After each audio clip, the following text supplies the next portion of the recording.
बच्चे की मृत्यु कैसे होती है। पहले तो ये समझना होगा कि जीवन कैसे होता है, जीवन कैसे कार्य कर रहा है, ये शरीर कैसे कार्य कर रहा है। अगर इसको हम समझ गए तो उसके बीच की रुकावट भी दूर हो जाएगी।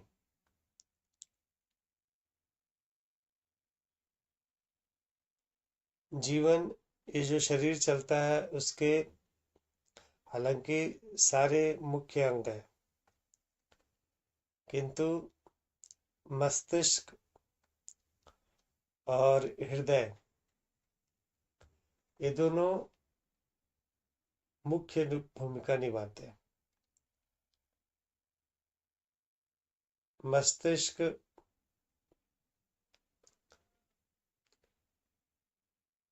हर एक अंग को कार्य कैसे करना है इस बारे में दिशा निर्देश करता है अपने याददाश्त के हिसाब से, और उसी आधार पे शरीर के अंग कार्य करते हैं। अगर ये मस्तिष्क ना हो तो शरीर के किसी अंग को कुछ पता ही नहीं होगा कि कार्य करना कैसे है। उसके पास कोई मेमोरी तो होती नहीं है, चाहे हृदय के पास भी हो, चाहे शरीर के किसी अंग के पास कोई मेमोरी नहीं होती। सारा मेमोरी, याददाश्त, ये कार्य क्या करना है, ये मस्तिष्क के पास होता है। और दूसरा हृदय, हृदय के द्वारा ही पूरे शरीर में पोषण मिलता है, और खराब जो तत्व है उसे हृदय सक करके बाहर निकालता है। रक्त का आवागमन हृदय के द्वारा होता है। ये दो कारण। अब किसी भी शरीर में, चाहे वो बच्चे का हो, जवान का हो, बूढ़े का हो, इन दोनों में किसी प्रकार की रुकावट आएगी, इन दोनों के कार्य में, तो मृत्यु निश्चित है। जैसे किसी का पैर कट जाए तो मृत्यु नहीं होगी ऐसा, मृत्यु होगा ऐसा कोई जरूरी नहीं है। अगर उसका सही समय पे इलाज होगा तो उसका पैर नहीं होगा तो भी उसकी मृत्यु नहीं होगी, उसके हाथ नहीं होंगे तो भी मृत्यु नहीं होगी, उसकी आंख ना होगी तो भी मृत्यु ना होगी। किंतु यदि उसका मस्तिष्क डैमेज हो गया अंदर से, या हृदय कार्य करना बंद कर दिया, उसका जो बीच में रुकावटें, जैसे ब्लॉकेज वगैरह हो गया, या हृदय को चलने की जगह पे कोई रुकावट आ गई, तो भी धीरे धीरे शरीर की कोशिकाएं, क्योंकि इसको पोषक तत्व तो मिलेगा नहीं, तो मृत्यु हो जाएगी। बच्चे के केस में क्या होता है, बच्चा जब भ्रूण से डेवलप होता है तो कई बार शरीर के कुछ अंग पूरी तरीके से डेवलप नहीं हो पाते, जिसे हम डिफेक्टिव पीस भी कहते हैं ना। वो, चाहे वो माँ ने उस समय पोषक तत्वों को ग्रहण नहीं किया, या कुछ एक्सीडेंटल कुछ ऐसा हो गया गर्भ के दौरान, तो जब वो अंग डेवलप होने की अवस्था में थी, विकास होने की अवस्था में थी, उसी समय ही कुछ रुकावट आ गई और वो अंग ठीक से डेवलप नहीं हुआ। और वो अंग ऐसा है, जैसे किसी का पैर खराब हो गया तो लकवा हो जाता है, हाथ खराब हो गया तो ये हो गया। किंतु कई बार ऐसा होता है कि हृदय और मस्तिष्क, इन दोनों के विकास में कहीं ना कहीं बाधा हो जाती है, या इन दोनों के कार्य में कहीं ना कहीं रुकावट हो जाती, किसी अंग के ठीक से विकसित न होने के कारण। जब बच्चा वो जन्म लेता है तो इन्हीं दो अंग के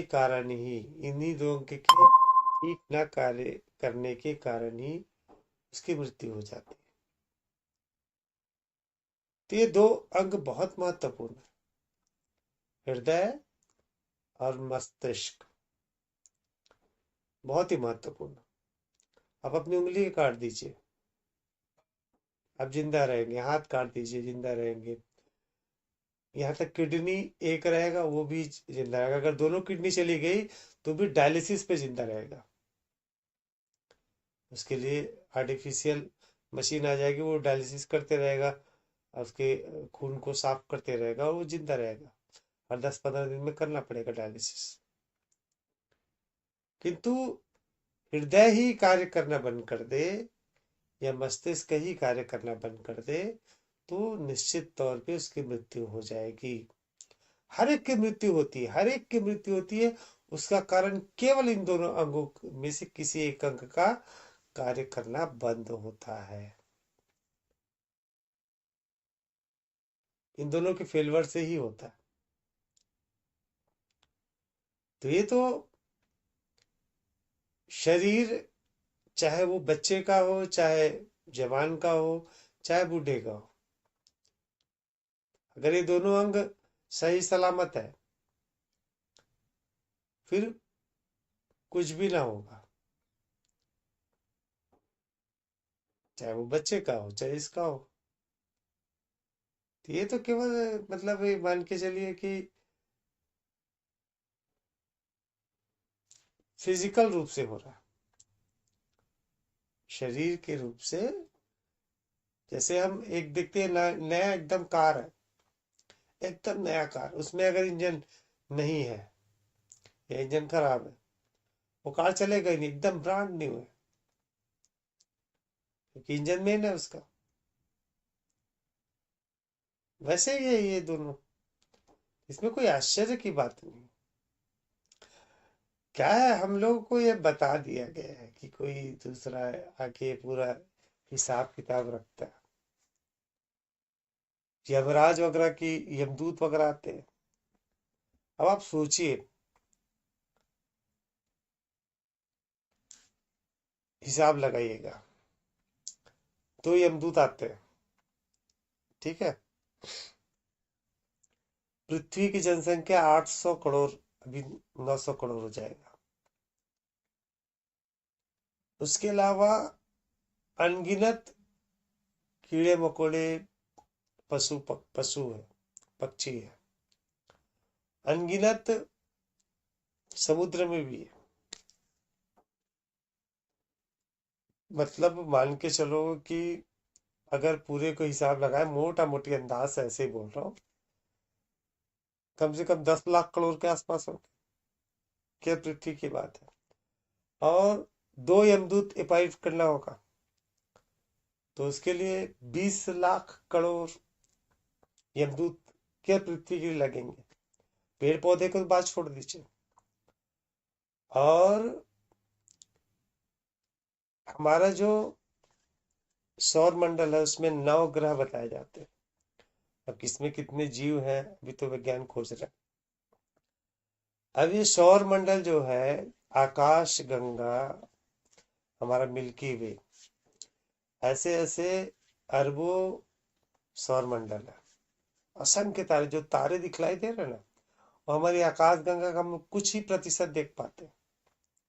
उसमें करोड़ों सूर्य है और हर एक सूर्य का अलग अलग पृथ्वी भी होगा, अलग अलग ये होगा, और उसमें कहीं में जीवन भी हो सकता है।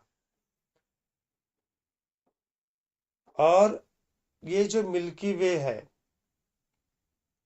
ये तो क्लस्टर जो होते हैं ना, ऐसे करोड़ों मिल्की वे का एक समूह बनता है, जिसे कहते हैं क्लस्टर।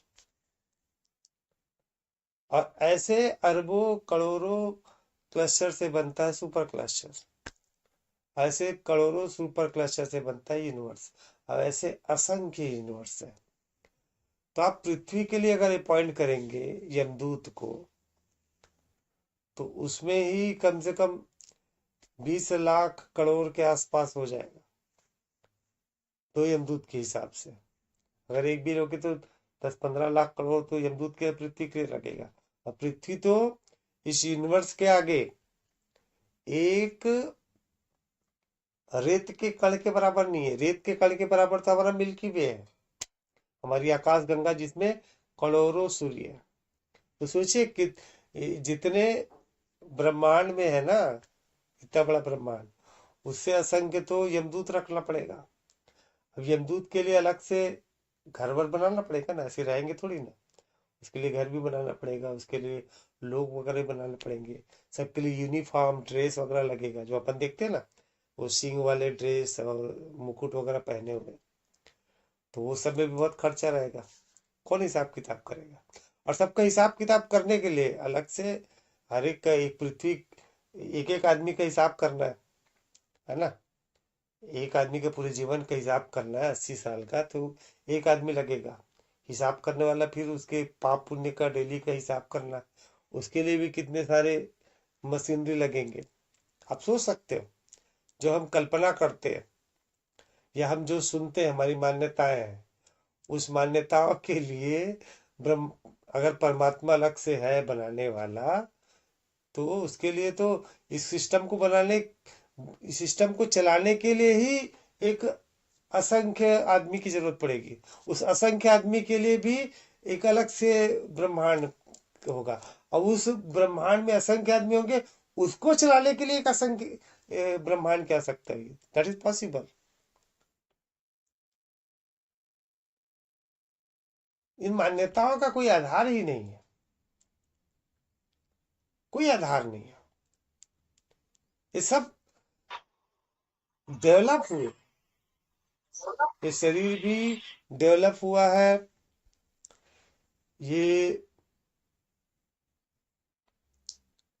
ब्रह्मांड का हर एक चीज डेवलप हुआ है स्वयं से। और डेवलप है कौन ये वास्तव में? ये सब कुछ परमात्मा है, सब कुछ परमात्मा। तो परमात्मा खुद से डेवलप भी कर सकते हैं ना। सब कुछ अलग से कुछ भी नहीं है कि ये अलग है और ये अलग है, ऐसा कुछ भी नहीं है। सब कुछ वही है, परमात्मा, ईश्वर, भगवान। चाहे उसे आप किसी भी नाम से कहें। ये शरीर केवल एक मशीन की तरह है, केवल एक मशीन की तरह।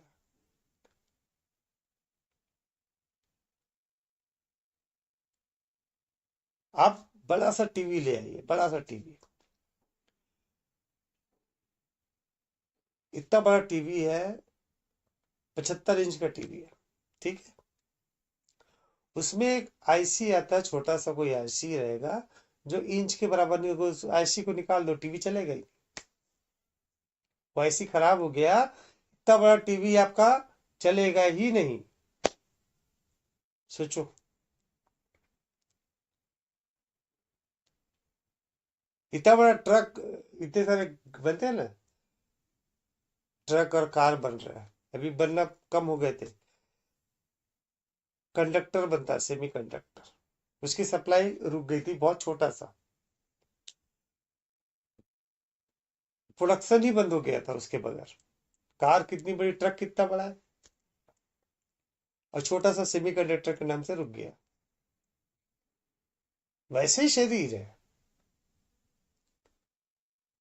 हृदय चल रहा है दिन रात, सुबह शाम हमेशा चल रहा है कंटिन्यू। तो वो चल जाएगा। उसको चलने में अगर कोई रोक दिया, रुक गया किसी कारण से, तो फिर पोषण पहुंचेगा कैसे? कोशिकाओं को तो निरंतर उसका प्रोडक्शन चल रहा है, उसको तो निरंतर पोषण चाहिए। अब पोषण नहीं मिला तो क्या होगा? वो कोशिका स्वयं से मरने लगी, खत्म हो गया, शरीर अपने आप से मृत्यु हो गया, झटके से मृत हो गया। कोशिका, ये जो हृदय है, ये मस्तिष्क तक को तो पहुंचा रहा है ना, रक्त मस्तिष्क में पहुंच रहा है ना। अब रक्त मस्तिष्क में पहुंचा ही नहीं, तो मस्तिष्क काम कार्य करना बंद। मस्तिष्क जब कार्य करना बंद कर दी, तो फिर शरीर के किसी अंग को कुछ पता ही नहीं कि करना क्या है। तो ये मैकेनिज्म हो रहा है इसमें, बड़े छोटे, ऊंचे नीचे, एक्सीडेंट से मृत्यु, बीमारी से मृत्यु, ऐसा कुछ भी नहीं है। केवल ये जो दो मुख्य अंग है, इसमें से कोई भी एक अंग कार्य करना बंद किया किसी भी कारण से, तो वो शरीर निष्प्राय हो ही जाएगा। इसके लिए आप वो जो अंधविश्वास है, ये पालने का कोई अर्थ नहीं है। आप खुद सोचिए ना। मैं तो ये कहता हूँ, चलो आपको ही देता हूँ मैं जिम्मेदारी। आप किसी भी व्यक्ति के सुबह से शाम तक का पूरा हिसाब रख के दिखा दो। सुबह से उठेगा और एक एक क्षण का हिसाब निकाल के दिखा दो। आपको बकायदा एक कंप्यूटर दे दिया जाएगा। उस कंप्यूटर पे आप उस व्यक्ति के पूरे टाइम को देखते रहोगे, आपको केवल नोट करते रहना है। और अगले दिन उसका बताना है कि इसको क्या किया, हर एक सेकंड का हिसाब। क्या आप पॉसिबल आप कर पाओगे? और आप सोचते हो कि ऐसा कोई सिस्टम होगा जो पूरे का हिसाब किताब कर रहा होगा?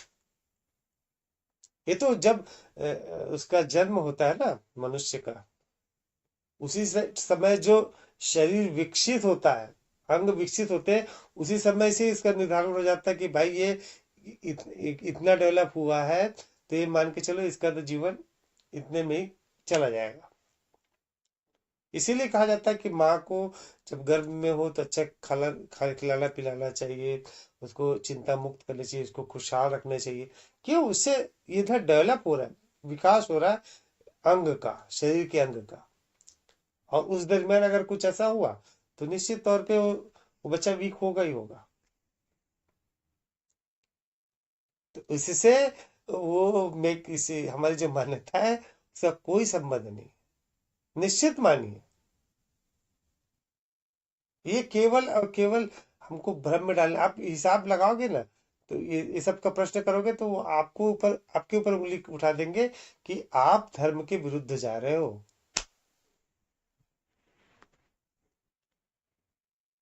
संभव नहीं दीदी ऐसा। अच्छा, ये इसका मतलब यही है ना भैया, सृष्टि में विभिन्न घटनाएं हो रही है और बस ऐसी घटनाएं देखते रहो, चाहे वो कुछ भी हो, किसी भी तरह की हो। आप उन घटनाओं के लिए कुछ नहीं कर सकते। अकर्म में, जैसे आपके सामने आ गया, कोई गाड़ी आ गई, कार आ गई समझो, आप क्या करोगे? तत्क्षण यहाँ वहां से हटके रोड के किनारे में जाओगे। जो घटनाएं घट रही है, उस घटना में जो आप कर सकते हो, उस समय अकर्म में कर्म करोगे। यह शरीर, वो भी मस्तिष्क उसके पास मेमोरी में होगा, तो फिर वो उसके अनुरूप शरीर को आज्ञा देगा। जैसे सांप सांप देखा, तो वैसे ही मस्तिष्क को पता होगा कि सांप जहरीला होता है, वो थट से शरीर को आज्ञा देगा, शरीर तुरंत उछल के वहां से हटेगा। दूसरी ओर यदि गाय को देखेगा, आंखें देख रही गाय को, मस्तिष्क तक पहुंच गए गाय है, तो गाय ठीक है, पालतू है, तो वो झटके से हटेगा नहीं। तो मस्तिष्क के पास जो मेमोरी, उसके पास स्मृतियां जो है ना, उन स्मृतियों के आधार पे शरीर को आज्ञा देता है, और तत्क्षण अकर्म में कर्म करवाता है। जी भैया, एक और बात है कि जो आशाएं नहीं हमें रखनी चाहिए, क्या ऐसा पॉसिबल हो सकता है कि हम आशाएं नहीं रखें? अब हम अध्यात्म में आए हैं तो हम यही तो कहते हैं हमारा अपना चिंतन मनन बढ़े, तो ये हम आशा ही तो रख रहे हैं। ये पॉसिबल कैसे हो सकता है कि हम कोई आशा ही नहीं रखते? आशा दो प्रकार से होती है। जो जिस आशा की बात हम करते हैं ना, वो वो आशा होता है फल पर नियंत्रण पाने की, कि मैंने ये कार्य किया तो उसके बदले में मेरा ये कार्य होगा। जैसे किसी ने कह दिया कि आप शिव जी में जल चढ़ाओ या यहाँ पे पर्ची बनाओ, चाहे ये कर दो, उसके बाद आपका कार्य हो जाएगा। तो ये आशा क्या है? फल पर नियंत्रण पाने की आशा। और दूसरी आशा क्या होती है? दूसरी आशा होती है विश्वास।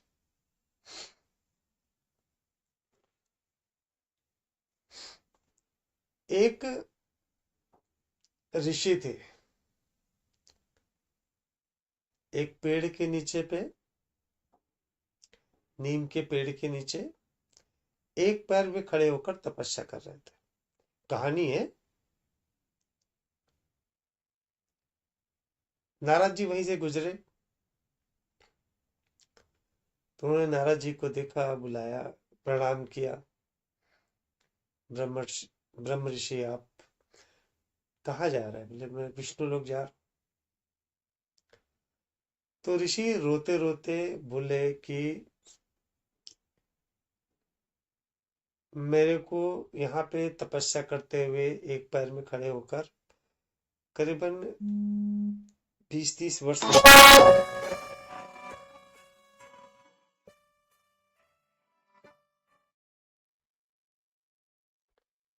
मेरे को यहाँ पे तपस्या करते 20-25 वर्ष हो गए।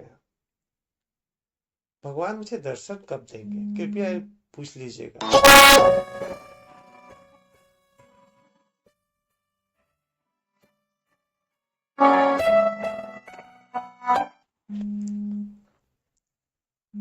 तो बोले ठीक है, मैं पूछूंगा। तो नारद जी गए विष्णु जी के पास। कहानी के रूप में लीजिएगा इसको। तो फिर बात बात हुई। फिर जब चलने का हुआ तो नारद जी बोले कि एक प्रश्न पूछना था आपसे। बोले पूछिए। बोले एक ऋषि जो है वहां पे तपस्या कर रहे थे पेड़ के नीचे। वो पूछ रहे थे रोते रोते कि वे दर्शन कब देंगे, आप दर्शन कब देंगे? विष्णु जी बोले ठीक है, उनको बोल देना कि ये नीम के पेड़ में जितने पत्ते हैं उतने वर्षों के पश्चात मैं उनको दर्शन दूंगा। बोले ये बात बोल दो? बोले हाँ बोल दो। अब नारद जी सोचने लगे नीम के पेड़ में तो करोड़ों पत्ते हैं, तो करोड़ों साल बाद दर्शन देंगे। चलो ठीक है, बता दिया जाए। तो वो नीचे उतरे, वहां वो ऋषि मिले। बोले हाँ आपने बात करी विष्णु जी से? बोले हाँ बात करी। तो कब देंगे दर्शन? बोले विष्णु जी ने कहा है कि नीम के पेड़ में जितने पत्ते हैं उतने वर्षों बाद आपको दर्शन मिल जाएंगे। और जैसे उस ऋषि ने सुना, ऋषि के आंखों से आंसू आने लगे। बोले ऐसा? मेरे प्रभु ने ऐसा कहा कि मुझे दर्शन देंगे? ठीक है, कोई दिक्कत नहीं। जितने पत्ते हैं उतने पत्ते वर्षों तक मैं तपस्या करूंगा, बिल्कुल मुझे दर्शन मिल जाएगा। ये बहुत बड़ी बात है ऋषि, आपने तो मुझे धन्य कर दिया। और उनकी आंखों से आंसू बहने लगे कि भगवान मुझे दर्शन देंगे, तो उन्होंने कह दिया। और जैसे उनकी आंखों से आंसू आए, तत्क्षण भगवान विष्णु वहां प्रकट हुए और उनको दर्शन दिए। कहानी समझिएगा। ये है आशा। यहाँ पे फल पर नियंत्रण प्राप्त करने की बात नहीं हो रही है। यदि आप ध्यान कर रहे हैं और आपने ये निश्चित कर लिया कि बोले अब मुझे तो ऐसा मिलना है, तय है, मुझे ऐसा ही मिलेगा, अर्थात आपने यदि फल पर नियंत्रण प्राप्त करने का प्रयास कर लिया, तो मान के चलिए आप भ्रम में हैं। और यदि आप कर रहे हो, अध्यात्म कर रहे हो, तो आपके अंदर ये रहेगा, ठीक है, मैं इस सफर में आगे बढ़ी हूं, मैं तो कहीं ना कहीं आगे बढ़ूंगी ही ना, मुझे कुछ ना कुछ तो अवश्य प्राप्त तो होगा ना। आपने यहाँ पे आशा रखी है, फल पर नियंत्रण नहीं पाने के प्रयास किया है कि मुझे तो अब ये मिल जाएगा, मुझे मुक्ति के मार्ग पे चले जाएंगे हम तो, एकदम हमको ब्रह्म ज्ञान हो जाएगा। आपने कोई आशा नहीं रखी, आपने किया मैंने सफर शुरू कर दिया, ये सफर आगे बढ़ना है। निश्चित तौर पे आपको जो मिलेगा वो पहले की तुलना में अत्याधिक ही होगा। पहले आप किसी स्थिति में थे, अभी आप किस स्थिति में हो, ये आशा अलग होती है। तो आशा निश्चित रखिए, निश्चित तौर पर रख सकते हैं, लेकिन फल पर नियंत्रण मत कोशिश करिएगा। जैसे आपने सफर शुरू कर दिया, मुझे जाना है दिल्ली से मुंबई, आपने सफर शुरू कर दिया, तो आप कभी ना कभी तो पहुंचोगी, और आपने नियंत्रण कर लिया, बोले मुझे इस समय तक वहां पे पहुंचना ही है, मतलब आपने फल पर नियंत्रण पाने का प्रयास किया, दैट इज नॉट आशा। और यदि आप आशा रख रहे, बोले ये तो मुझे पहुंचाएगी, कभी कभी पहुंचूंगी, मैं घर से निकल तो गई हूँ, मुंबई तो पहुंच ही जाऊंगी, और निश्चित तौर पे आप पहुंच जाओगे, ये आशा है। तो आशा इस प्रकार से करे, कहीं कोई दिक्कत नहीं, और फल पर नियंत्रण पाने का प्रयास करेंगे तो निश्चित मानिए आप भ्रम में हैं। बहुत बढ़िया दीदी, और कुछ बताइए। नहीं आज नहीं करते हैं। चलिए, और किसी के पास कोई प्रश्न है?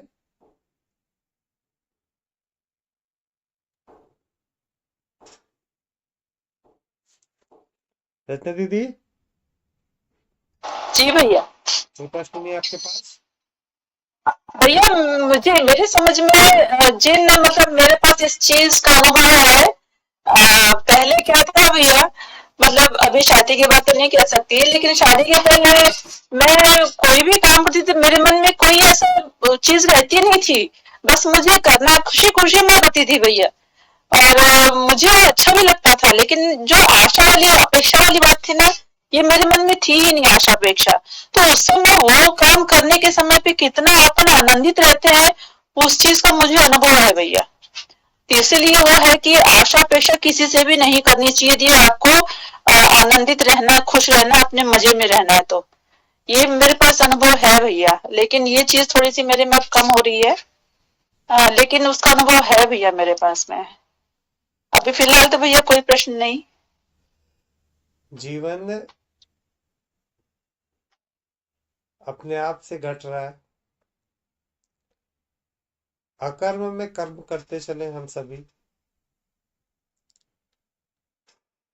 और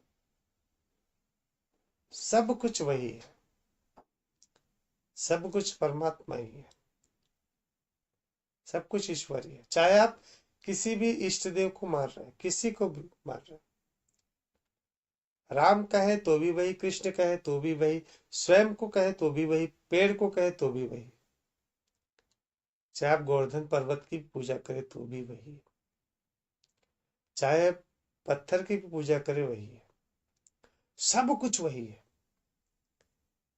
ये दृढ़ विश्वास रख ले।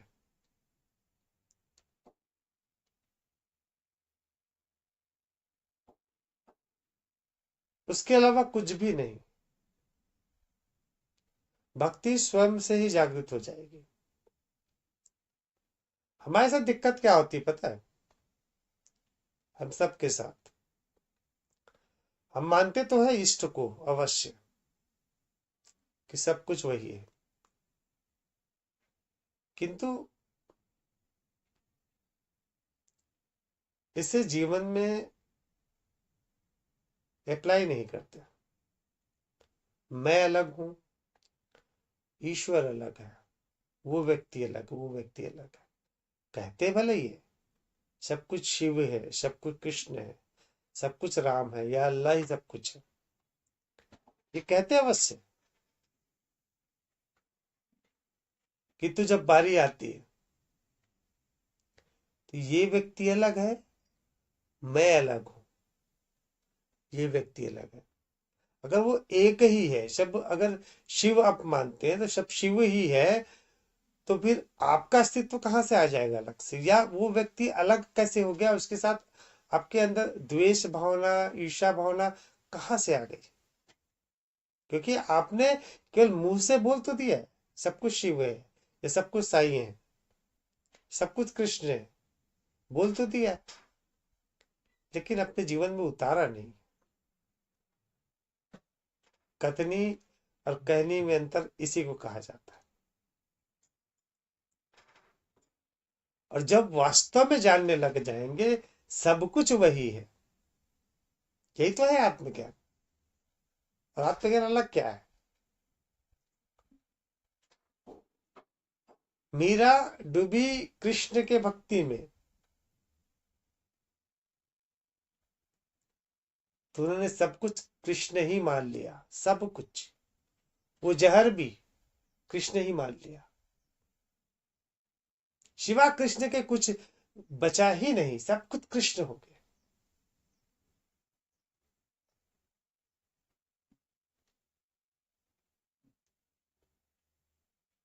तो वो भाव नहीं आएगा ना, तो आप कितना भी माला जपे, कितना भी उपवास रहे, जब तप रहे, कोई फर्क नहीं पड़ेगा। जब तक आप अपने अस्तित्व को अलग बना के रखेंगे, तब तक हर एक आपको अलग अलग ही दिखेगा, और वहां पे जो भगवान है, आपके इष्ट है, वो भी आपको अलग ही दिखेंगे। तो फिर आपने भगवान को जाना ही कहा? कह रहे हो भगवान, कह रहे हो मेरे तो गिरधर गोपाल, मुख से कुछ और कह रहे हो, आपके अंदर झलक रहा है ईर्ष्या, द्वेष, क्रोध, दुख, सुख, ये सब पड़ा हुआ है, क्योंकि आपने उसको, कृष्ण को हर चीज कृष्ण माना ही नहीं है। मान लीजिए ना सब कुछ कृष्ण है, तो स्वयं को भी कृष्ण रूप में ही मान लीजिए, उसको भी कृष्ण मान लीजिए, फिर बचा ही क्या उसके अलावा कुछ भी अलग? कुछ भी अलग बचेगा नहीं।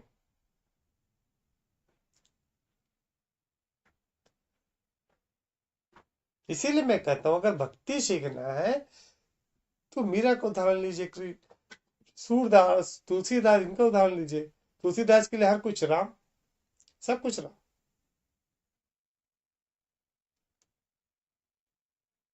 भक्ति करना है तो ऐसे ही करिए, सब कुछ वही है, ये सत्य है, बिल्कुल सत्य है कि सब कुछ वही है, नाम से कोई फर्क नहीं पड़ता।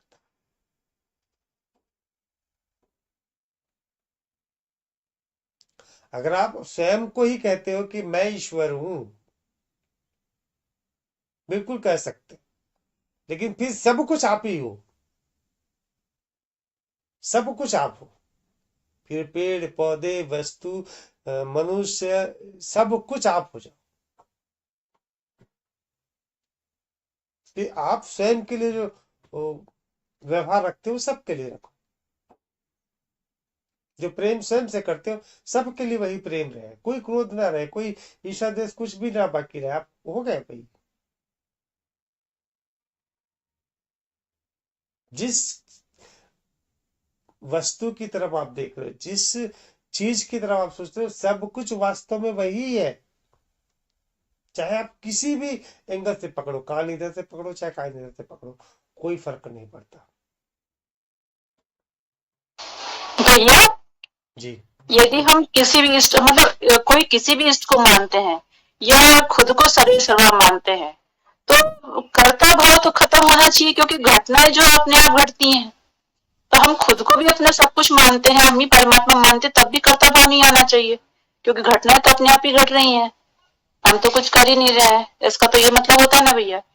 घटनाएं अपने आप नहीं घटती, घटनाएं घटती है, वो किसी अन्य घटना का परिणाम है। घटना स्वयं से कुछ भी ना होता, स्वयं से कुछ भी नहीं होता, ये एक घटना घट रही है, उसके फलस्वरूप दूसरी घटना घट रही है, और दूसरे के फलस्वरूप तीसरी घटना घट रही है। और सबसे शुरुआती घटना यही हुई कि परमात्मा की जागृति, परमात्मा जागृत हुई, चेतना जागृत हुई, एनर्जी जागृत हुई। वहां से फिर ग्रह तारे ये बनने शुरू हो गए। आपका जो विस्फोट हुआ, और विस्फोट के फलस्वरूप अलग अलग तारों का निर्माण हुआ। ये सब कुछ शुरुआत कहाँ से हुआ? परमात्मा की जागृति, और वहां से घटनाएं हुई, और आगे भी निरंतर एक घटना के फलस्वरूप दूसरी घटना होती है। तो ये जो महका है वो भी तो परमात्मा की चेतना के अनुसार नहीं है क्या? क्या मैं ये हमने अपने आप डेवलप कर लिया? मैं का भाव बिल्कुल रख सकते हैं, लेकिन वो मैं वास्तविक होना चाहिए।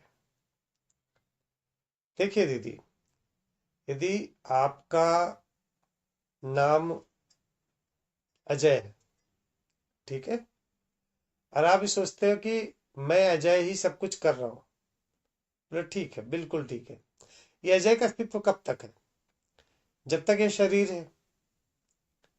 जब ये शरीर समाप्त हो जाएगा, अजय का अस्तित्व समाप्त हो जाएगा, अर्थात वो मैं वास्तविक नहीं है।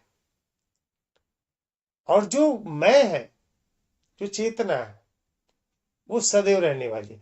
अगर आप उस मैं की बात कर रहे हैं, उस चेतना की बात कर रहे हो, तो बिल्कुल आप कह सकते हो मैं। लेकिन आप हम सभी उस मैं की बात करते हैं जो अभी हमारे मस्तिष्क में है, हमारे मस्तिष्क में है। हम उस मैं की बात करते हैं जो कि शाश्वत नहीं है। ये निश्चित रूप से नष्ट होगा, और कब नष्ट होगा ये किसी को पता नहीं। ये नष्ट हो जाएगा, फिर वो मैं। ये बिल्कुल सही बात है। ये जी बोलिए। पूरी तरह बोलिए। तो वो जो मैं, दिक्कत हमारे साथ यही होती है कि हम मैं को ही नहीं समझ पाते। इसीलिए तो मैंने सर्वप्रथम कहा है, अध्यात्म की शुरुआत अगर करनी है तो मैं कौन हूं इससे शुरू करिए। पहले मैं को तो जान जाइए कि वास्तव में मैं कौन हूं, फिर आप कह सकते हो कि अहम ब्रह्मास्मि, या शिवोहम, या आप कह सकते हो। लेकिन पहले उस मैं को जानिए, और ये निश्चित जानिए कि आप जो मैं समझते हो स्वयं को, वो मैं आप नहीं हो। ये केवल इस शरीर की पहचान है, इस शरीर का नाम है। अभी शरीर नष्ट होगा, निश्चित तौर पे जानिए, अर्थात शरीर के साथ ये भी नष्ट हो जाएगा। ये कान नष्ट हो जाएंगे, आंखें नष्ट हो जाएगी, दांत नष्ट हो जाएगा, वैसे ही यह नाम भी नष्ट हो जाएगा। तो फिर आप कैसे कह सकते हो कि मैं करता हूं? मैं करता हुए कैसे कह सकते हो? क्योंकि आपने उस मैं को पकड़ा हुआ ना, उस मैं को हटा दीजिए ना, फिर बचेगा केवल चेतना। और चेतना सब कुछ कर रही है। चेतना से ही, प्रकृति से ही ये सारा संसार चलायमान है। सब कुछ चल रहा है, सब कुछ गतिमान है उसी चेतना से। तो स्वयं को उस वहां तक ले आइए, फिर आप निश्चित तौर पे कह सकते हो उस मैं को, उस कर्ता भाव को ला सकते हैं, लेकिन उस काल्पनिक मैं के साथ नहीं। भ्रम मैं है वो। और कुछ भी अकारण नहीं होता, अपने आप से कुछ भी नहीं होता। एक घटना हो रही है, उसके फलस्वरूप दूसरी घटना हो रही है, दूसरे फलस्वरूप तीसरी, और लगातार हो रहा है, लगातार। ये वर्षा होती अकारण नहीं होती। जब पृथ्वी चक्कर लगाती है ना, तो एक उसका एंगल बना हुआ है, 23.5 अंश, पता नहीं, शायद इतना ही है। तो एक समय ऐसा आता है जब वो सूर्य के निकट हो जाती है, तो क्या होता है, समुद्र का पानी वाष्पित होता है, वाष्प बन के ऊपर आता है बादलों के रूप में। अब गुरुत्वाकर्षण के कारण वो बाहर नहीं जा पाता, और फिर जब पृथ्वी घूमती है तो बादल फिर ठंडे होते हैं, ठंडे होते तो भारी होते, भारी होते फिर बरसात होती है। अकारण हुआ क्या बरसात? अपने आप से हुआ क्या बरसात? एक घटना घटी जब पृथ्वी गतिमान हो रही, घूम रही है, और वो उस एंगल पे है, इसके कारण वाष्पीकरण और ये फिर बारिश की घटना हो रही है। अपने आप से कुछ नहीं होता, कुछ घटना घट रही है, उसके फलस्वरूप दूसरी घटना घट रही है, दूसरे के फलस्वरूप तीसरी घटना घट रही है। और निश्चित तौर पे आप कह सकते हैं कि मैं ही करता हूं, लेकिन वो मैं है कौन? उस मैं को जान जाइए, मैं कौन हूं उसको जान जाइए, फिर आनंद लीजिए कर्ता वहां होने का। हाँ दीदी, कुछ बोल रहे थे आप? ठीक है, लेकिन ठीक है, ये बौद्धिक स्तर पर तो बिल्कुल अच्छे से क्लियर है भैया। लेकिन फिर भी हम ये मैं का भाव हटा क्यों नहीं पाते? मतलब मैं काम करती हूँ, लेकिन फिर आ जाता है किसी दिन क्या ये मैंने किया, तो ये वाली चीज क्यों नहीं हो पाती कम? मतलब समझ नहीं आ रहा है। हो जाएगा दीदी। पहले तो आपने यह तो सोच लिया कि मुझे हटाना है। सर्वप्रथम प्रक्रिया तो शुरू हो गई है, और अभ्यास करते चलिए। ध्यान का आप जिस तरीकों को अपना रहे हैं, अगर ध्यान का तरीका अपना रहे, वो चाहे आप किसी भी विधि को अपना रहे, वो बिल्कुल करते चलिए। भक्ति कर रहे हैं तो भक्ति में भी पूर्णतः लग जाइए। यदि आप कृष्ण की भक्ति कर रहे हैं, राम की भक्ति कर रहे हैं, बिल्कुल भक्ति में लग जाइए और सब कुछ राम के रूप में देखने लगे, तो स्वयं से हटने लगेगा वो। ये अभ्यास से आ जाएगा, निश्चित तौर पे होगा। तो कारण ये है, जो हम राम की भक्ति करते हैं तो कृष्ण जन्माष्टमी आ जाएगी तो हम कृष्ण जी को करने लगेंगे, फिर दुर्गा की करने लगेंगे। ये चक्कर ही है, वो मान्यता बहुत जल्दी हटती ही नहीं है, जबकि पता है उन सबका स्वरूप एक ही है।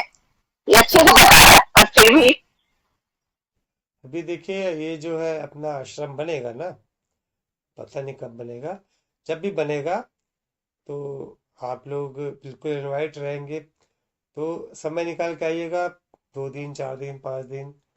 फिर जब आप रहेंगे ना, उन 5 दिनों की या 10 दिनों की, जितने दिन तक आप रहेंगे, उस दिनों तक आप खुद से देखेंगे, आपको आपके अंदर का जो भाव है, मैं का भाव, ये स्वयं से ही उस समय समाप्त हो जाएगा। निश्चित मानिए वो खत्म हो जाएगा। तो फिर वो अभ्यास को लेके जाएंगे आप अपने गंतव्य पर, तो फिर वो अभ्यास धीरे धीरे फिर बढ़ने लगेगा। प्रयासरत है, इसीलिए देखिए अभी कहाँ तक होता है। चलिए, ठीक है, समय अधिक हो गया है, तो बातों के क्रम को कल अपन आगे करेंगे। ऐसे ही आप लोग बात करते रहिए ना, तो आनंद आता है, मुझे भी आनंद आता है कि नित्य नए। क्योंकि देखिए, जब तक आप लोग को जानना क्या है नहीं पता होगा, तब तक मैं बताऊंगा क्या? जैसे एक डॉक्टर के पास मरीज पहुंचेगा, भैया मेरा इलाज कर दो, तो क्या इलाज करूं, क्या प्रॉब्लम है? बोले आप जानो, आपका काम जाने। तो फिर कैसे करें बताइए? तो आप लोग बिल्कुल इस प्रकार की बातें करते रहिएगा ना, तो फिर आनंद आएगा सबको, आपको भी उनको भी। और केवल आप दोनों के लिए नहीं, बाकी सबके लिए भी, जो भी है बिल्कुल प्रश्न रखिए। निश्चित तौर पे आनंद तो सबको आएगा। चलिए, आज के लिए इतना ही।